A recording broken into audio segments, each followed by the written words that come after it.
हम महान लोगों को याद करते हैं, परंतु एक आवश्यकता यह भी है कि हम उनसे कुछ सीखें। यही सबसे बड़ी श्रद्धांजलि होगी लता जी के लिए भी, जो अनुपम थी, अपूर्व थी, असाधारण थी, अद्वितीय थी, जो प्रवीण थी और प्रखर थी, दक्ष थी, कुशल थी।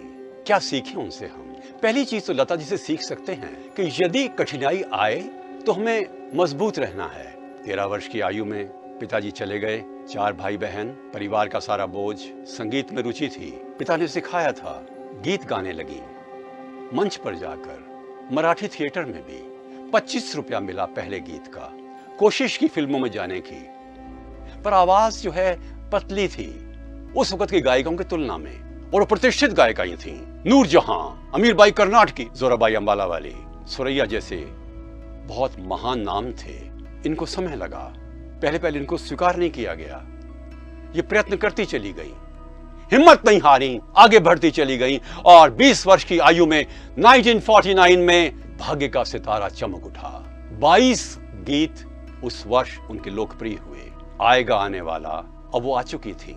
आएगा आएगा आएगा आएगा आएगा आने वाला,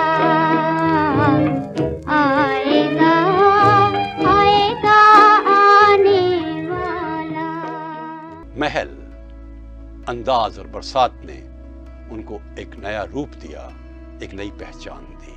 पर आराम नहीं किया उन्होंने, वो परिश्रम करती रही, दक्षता और प्रवीणता को बढ़ाती रही, प्रशिक्षित होती रही। उनका नाम होने लगा, उनकी मांग बढ़ने लगी, और उन्होंने अपने जीवन में 30,000 गीत गाए 36 भाषाओं में। दिलीप कुमार साहब ने कहा कि इनकी उर्दू अच्छी नहीं है तो उर्दू सीखी, गुजराती सीखी, अन्य भाषाएं सीखी। वो प्रोड्यूसर बनी, वो कंपोजर बनी 6 फिल्मों की, बंगाली में, मराठी में। उनको रुचि थी सीखने की, वेस्टर्न म्यूजिक का भी शौक था। वो फ्रैंक सिनात्रा और बीथोवन को सुनती थी, अभ्यास करती थी 8-8 घंटे। एक बार लता जी को कहा उनकी बहन आशा ने कि दीदी आपकी आवाज में वो सोज नहीं है जो पहले था। सही कहती हो आशा, लता ने कहा, मैं और अधिक अभ्यास करूंगी, और रियाज की मात्रा बढ़ा दी गई। उनको शौक था गार्डनिंग का, क्रिकेट का, कुकिंग का, कला का, और उन्होंने अपने आप को इन सुंदर विधाओं में पारंगत भी किया। वो हर अच्छे काम के लिए तैयार रहती थी। ऐ मेरे वतन के लोगों को राष्ट्र गायन बनाने वाले कविवर प्रदीप और लता ही तो थे।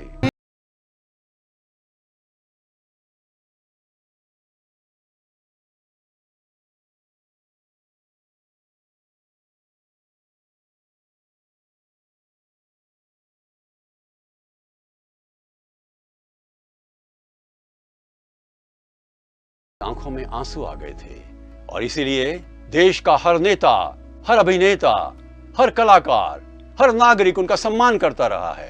अटल बिहारी वाजपेयी जी ने कहा था कि हम लता युग में रह रहे हैं, इसीलिए तो भारत रत्न थी। वास्तव में वो रत्न थी। लता जी ने हर समय पर उन लोगों की मदद की जिनको जरूरत थी, चाहे अकाल पीड़ित हो, चाहे अस्पताल बनवाना हो पुणे में, चाहे सैनिकों के कल्याण के लिए या क्रिकेटर्स के कल्याण के लिए प्रोग्राम करना हो, वो आगे आती थी। उन्होंने अपनी सौजन्यता और सरलता से सबका दिल जीत लिया था। वो सरस्वती माँ की भक्त थी। उन्हीं की तरह से सफेद साड़ी पहनती थी, बॉर्डर अलग अलग रंग का हो जाता था रोज, पर वो सहज थी, मधुर थी, चुटकुलों का भी शौक था, हंसी हंसाती थी, बच्चों के साथ किलकारी भी मार सकती थी। सहजता, सरलता, निष्कपटता, बाल्य स्वभाव, जैसे 9 वर्ष की हो, 90 की ना हो, ऐसी थी लता जी। लता जी देश प्रेम, समाज प्रेम, समुदाय प्रेम, मानव प्रेम की एक उदाहरण थी। लता जी, आएगा आने वाला गीत आया तो आप आ गई। शायद अंतिम दिन आप ये गीत और गुनगुना रही होंगी, जाएगा जाने वाला। प्रभु के पास आप चली गई, उसके चरणों में आपका स्थान है, पर हमारे हृदय में भी है।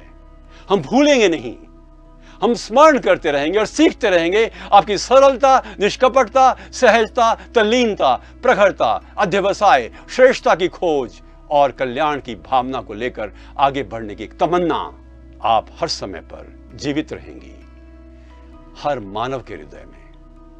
नमस्कार।